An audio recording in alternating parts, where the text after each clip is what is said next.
Sinong mauna sa inyo magsalita, ma'am, sir? Si the father of Jean-Claude Nugnog. Kung pwede, sir, pakitanggal lang yung kwan para marinig ka ng klaro. Lalakasan ko na lang po, Mr. Chair, kasi medyo may mga pagilid-gilid na banta na po sa buhay namin eh. Hindi po kami makasiguro sa aming seguridad. Kung pwede po, cover ko lang po. Okay, pero dikit mo lang yung microphone, ha? Opo, opo. Marinig. Please, you have the floor. Una po sa lahat, nagpapasalamat kami sa bumubuo ng Senate Committee na to, especially kay Senator De La Rosa, kay Tito Sen, Senator Lacson, and Senator Tolentino po, at sa ibang senator na nakamonitor. Ang masyado po ang bumabagabag sa akin, Senator, yung huling usap namin ng anak ko, na binanggit niya, tanong ko sa kanya, anak, nasaan ka na? Kasi may arkila po siya bukas ng umaga ng daling araw. Para sabihin sa kanya na umuwi ka ng maaga. Ang sabi po ng anak ko, paano dito na ako sa Manila Arena? Bakit po isinasakay sila Kuya James? Ni ganito, ni ganyan, ni ganyan. Pati po ako isinasakay. Kako sino yan? Sino yung mga yan? Sandali, klaro mo yung ganyan, ni ganyan, ni ganyan.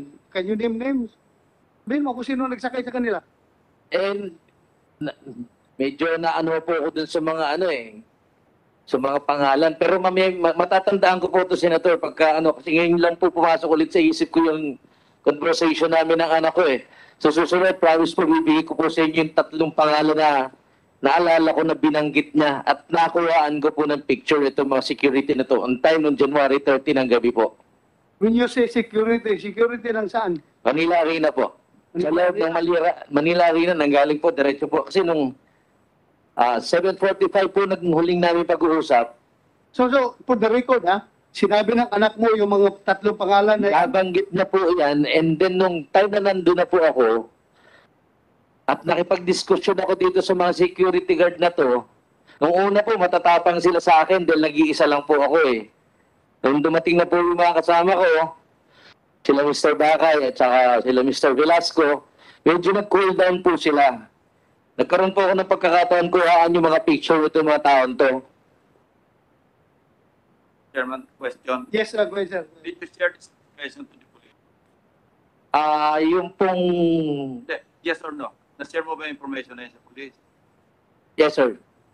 So alam nila yung mga pangalan. Yung pangalan po hindi ko pa po nabibigay, sir. Kasi ngayon lang po pumasok sa isip ko yung pangalan na binanggit sa akin ng anak ko na nakita ko po yung some personal na rin. Hindi ko makalimutan, pwede ba lapitan mo si Jan Pero? Yan, sandali lang naman yan eh. Ibigay mo sa kanya yung mga pangalan. Sige po. O siya na lalapit niya sa iyo, siya na lang. Ibigay mo na yung mga pangalan. Pwede ka na, lumapit dito.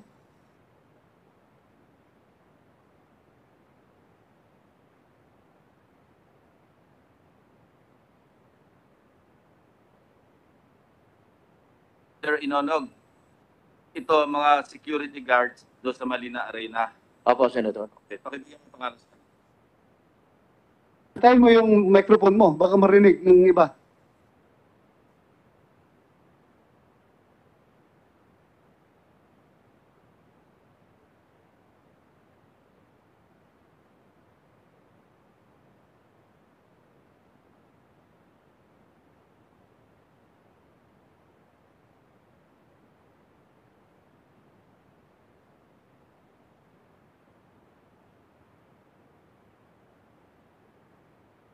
With your indulgence, Chairman. General Pero. Yes, sir. Go ahead, sir. General Pero, huli mo na rin yung alitrato, kinunan daw niya eh. Huli mo na yung picture, huli mo na yung alitrato ng mga tao. Now, Mr. Chairman, while nagdi-discuss sila doon, Yes, sir. Go ahead. kung wala namang danger kay Mr. Inonog na i-share sa committee yung mga pangalan din at retrato, so we can issue also an invitation to the security guards through Attorney Santos. Yes, sir. Precisely, sir. We will do that after. Thank you. Further question. So I so move, Mr. Chairman. Yes, sir.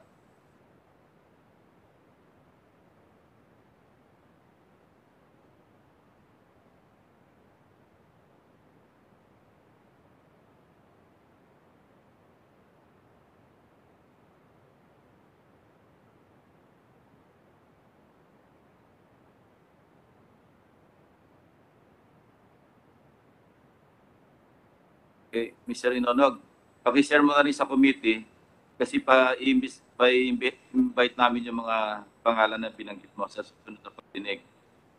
You may or may not attend the next hearing or you may still attend with Opo. the same outfit. Salamat po. Okay, pwede mo na may share? Bigyan mo yung pangalan Ayun nga po, nung huling namin pag-uusap, 7:45 ng January 13 ng gabi. So may biglang umagaw ng telepono niya. Naririnig ko yung salita pa nung anak ko, yung salita ng mama. Sino to? Ang sagot sa akin ng anak ko, papa ko po yan. Then pinatay na yung telepono.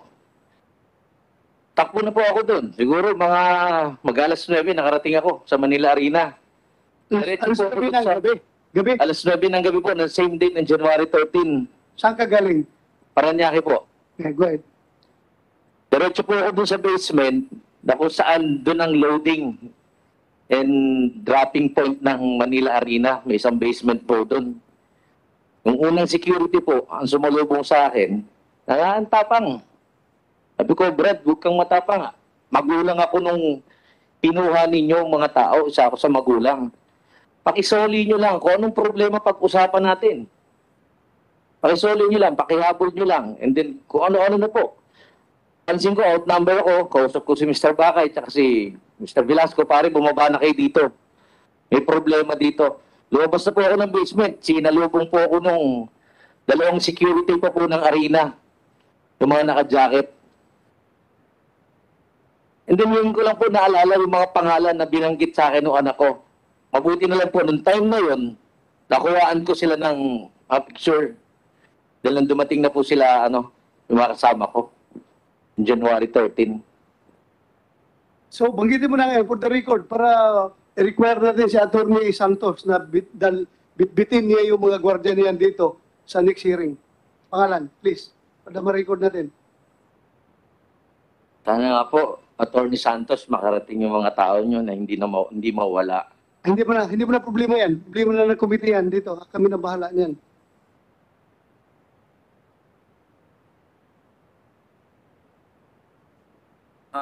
Mr. Chairman, Yes, sir. I think this is sensitive. This is shared in confidentiality with the committee. He mentions the names. Huwag naman sana, we might be endangering the security of the security guards. So mas maganda na lang siguro, Mr. Chairman, ibigay mo na lang sa chairman, sa secretary. Isulat mo na lang mas mamaya. Opo, baka kawawa naman po yung tatlong security. Hindi lang masyado malinaw sa amin yung sequence of events. Opo. Kanina yung from the time na tumawag yung anak mo sa iyo, tapos inagaw yung telepono, doon, umpisa mo nga doon. Nung pong inagaw na nga yung telepono ng mama, Samahan mo ng oras at saka mga ibang mga information na importante. yes, Your Honor. Noong January 13, 7:45 p.m., nung huli kami nag-usap ng anak ko, alarming na po yung salita niya dahil sabi niya, pa, bakit sinasakay sila Kuya James sa van? Pati ako, sinasakay ni ganito, ni ganyan, ganyan. Sabi ko, bakit? Anong problema? Hindi ko alam pa eh. Biglang may umagaw po ng telepono, nagsalita yung mama na, sino to? Narinig ko pa rin yung salita ng anak ko, na papa ko po yan. Ang akin naman po, alam ko lang, Atty. Santos, yung anak ko po ang hanap buhay po doon sa event na yun, magpa-arkila po ng sasakyan. Tama ba, FX? Hindi po yan nagsasabong.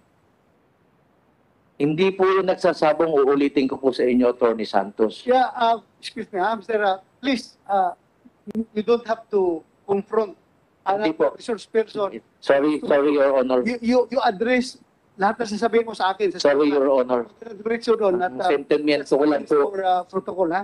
Please. Opo, sorry, Your Honor. Sentimiento ko lang din po kay attorney. Wala naman po akong personal kahit sa inyo.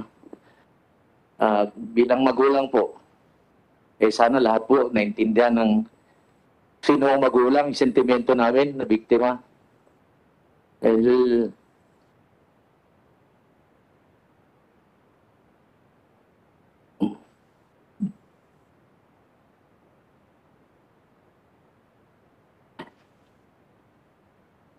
Yung, tapos po na nag-usap. Diretso na po ako dun sa mga quarter to 9 ng January 13, diretso na po ako sa arena. Nakikiusap ako dun sa mga dinatnang ko security. Pakitawagan nyo lang ako yung kumuha sa mga bata. Pag-usapan natin. Anong kasalanan nila? Sinasabi nila, lumabas. Alam niyo, Your Honor, yung pong arena na yan, hindi ka po makakalabas dyan kung wala kang sinasabing may pass po sila dyan eh. Mayroon po silang binibigay na papel dyan para yun katunayan na wala kang problema sa loob, wala kang utang sa loob, bago ka po lumabas sa ilalim, sa basement, at dun sa main gate ng arena compound. May record in po yung sakyan ng anak ko na pumasok at naghatid dun sa loob ng building ng Manila Arena. Pero yung check-out po, paglabas, wala po silang binigay na record sa amin. Ayun lang po ang nakakalungkot. Kung ano man po yung binibintang nila na tsupi-tsupi. Huwag naman po sana maidamay yung taong walang kinalaman. Nakakaawa po yung mga bata. Salamat, Mr. Inonog. Meron lang ako itanong sa'yo. You may or may not answer this. May information ako na ikaw rin daw ay isang farm owner. Meron kang farm ng manok. Opo, Your Honor. Another information na kumita daw po kayo ng 200 million as payment sa mga manok mo na ginamit nung araw ng sabong bago ang kidnapping. Hindi po ako yun, Your Honor. Yung sinasabi nilang persons of interest, yung Julius Havillo. Hindi po ako yun. Hindi, pero meron kang Wala po. sariling farm na manok. Meron po, Your Honor. Ano pangalan nun? Yung Julius Havillo po, yung sinasabi nilang una ng persons of interest, yun po yung may issue ng 200 million. Okay, thank you, thank you. PNP, sana ito? Si DJ, sana ito si person of interest? Julius, Yes, sir. We are still, he's part of our person.